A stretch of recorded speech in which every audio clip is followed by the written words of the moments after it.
Hi guys, this is Liz of ProjectVanity.com, and today I'm gonna answer a few Ask Liz questions. I'm gonna begin with Carla's question. So, recently you've embarked on a big change in your career, which I feel is akin to giving birth to a baby and guiding it through its newborn stages. I'm guessing your schedule has been crazier than before, and I would like to know, has starting a company changed my time, my schedule? Yes, definitely. There are so many things to do, there are so many things to think about. Having my own business really affected everything. I mean, before I could just read a book if I wanted to, or stop work and paint if I wanted to, but now I'm just always on, and it's stressful, it's difficult, but at least I'm working for myself, and I think that's the best feeling in the world. I only have like 45 minutes to get my face done these days. Like a full face of makeup like this one can only take 45 minutes, 1 hour if I'm really doing a complicated look.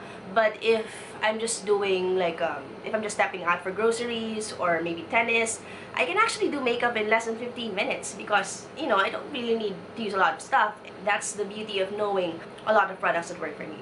I will do a makeup look one of these days, a video look one of these days, so I can show you the products I use all the time in my skincare routine before applying makeup. How different is your work face from your weekends face? Okay, my work face is, this is my work face. I have like eyeshadow on, I have eyeliner, I even have falsies because I'm shooting a video. I have contour, and I have like lipstick on. So that would be, this is what I would wear to a meeting, or maybe a little bit more to an event.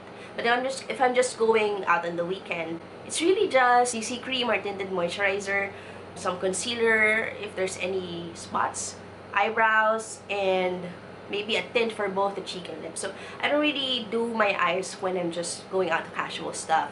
And I like using multi-purpose products for my cheeks and lips, and even eyes actually. Sometimes I run into clients at the mall, sometimes I run into brand contacts, sometimes I run into readers.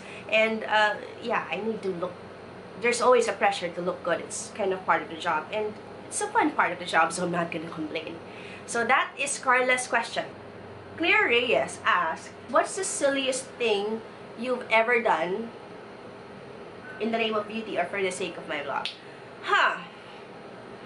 The silliest thing I've ever done, and this is, people ask me this, you know, when they find out that I'm a beauty blogger, so I actually have a ready answer. The silliest thing I've ever done for my blog is do the blue peel. It's a TCA, it's an acid peel. So what basically happened was, they put acid on my face and burned my skin off. Yes, that really happened. So my face was really burning for 45 minutes with acid, and it took 7 days for the skin to come off. So just the whole 7 days, I couldn't leave the house, and my skin was just kind of like falling off in really disgusting flakes. So yeah, that's actually one thing I regret, the silliest thing I've ever done for beauty. I like this question from Russell and Roque. Love your makeup. Is that red eyeshadow? How did you pull that off? Today I thought I'd do something a little bit different. Yes, I was wearing red eyeshadow. Let me just get that for you.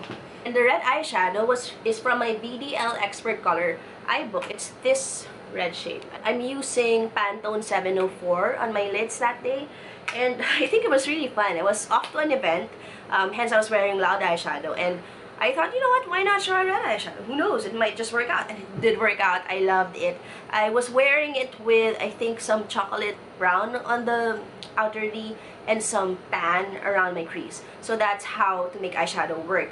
Just use it on your lids, or use it as an eyeliner, or like just at the outer corners, and then kind of tone it down with colors like chocolate brown, like tan, like even maybe charcoal if you're confident using that color.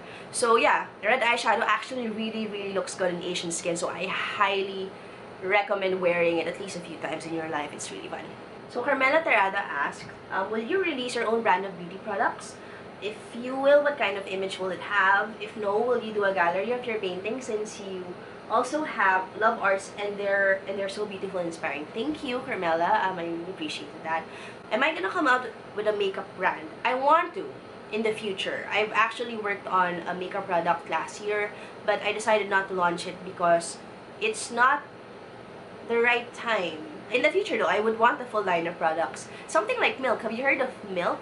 Cosmetics. It's a new brand from the US. It's very hip and very cool. So if I were to start a beauty brand of my own, it would be something like Milk. Exciting, something new, and something hip. That's what I would come out with. A lot like Project Vanity, actually. Will I have a gallery of my paintings? Not yet. Not anytime soon. Unfortunately, I actually don't have a lot of time to paint these days, which is really just an excuse. I really want to paint more. I'm gonna try to paint more. Someday, who knows, I can have my own exhibit.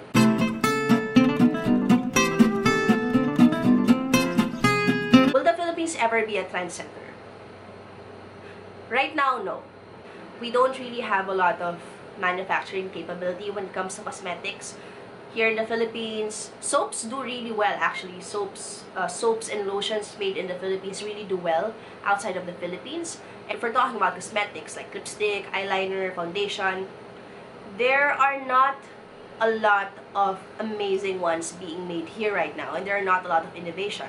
Local brands here in the Philippines like Ever Bilena pay for research, so until that happens, until there's a demand for that kind of business, I don't think we're gonna be trendsetters anytime soon. I think the beauty industry here in the Philippines is really growing, and it's an exciting time for all of us. I'll answer one last question. I will answer the one from Elisa G. Kataba. Is there anything you wish you could have done differently? I actually just only worked for 8 months in the first ever company I've ever been with. I quit my job and decided to work on my blog and decided to freelance for different companies, you know, for PR and project management. So I wish maybe I should have stayed a little bit longer at that company and learned a little bit more. But then again, I think that it's not a huge regret. What's your advice for people planning to do freelance and move out at such an early age? If your job is already paying you enough for you to move out, then yeah, you should definitely move out. I highly recommend moving out because it teaches you a lot about independence and about, you know, yourself and how to manage your finances, which I think a lot of people don't really talk about. I mean, even our parents don't talk about how, one, your expenses should be at least half or 1/3 of your salary, and two, you should have an emergency fund worth at least 3 months so that you don't have to worry if something happens, and something bad might happen, so it's better to be prepared. Advice for freelancers: don't be hiya about asking for how much you're worth, and don't be hiya about asking people for opportunities, because that's how you're gonna survive. If you do that, and if you're consistent about your work, then I think you're gonna succeed. So there you go, guys. That's my first ask list. I hope you enjoyed my answers. You can ask more questions in the video below or on the projectvanity.com link where this video is gonna be. And please don't forget to subscribe to the Project Vanity YouTube channel. I really need subscriptions so I can personalize the name of the channel. So yes, please subscribe, and don't forget to check projectvanity.com for more tips and tutorials. Bye!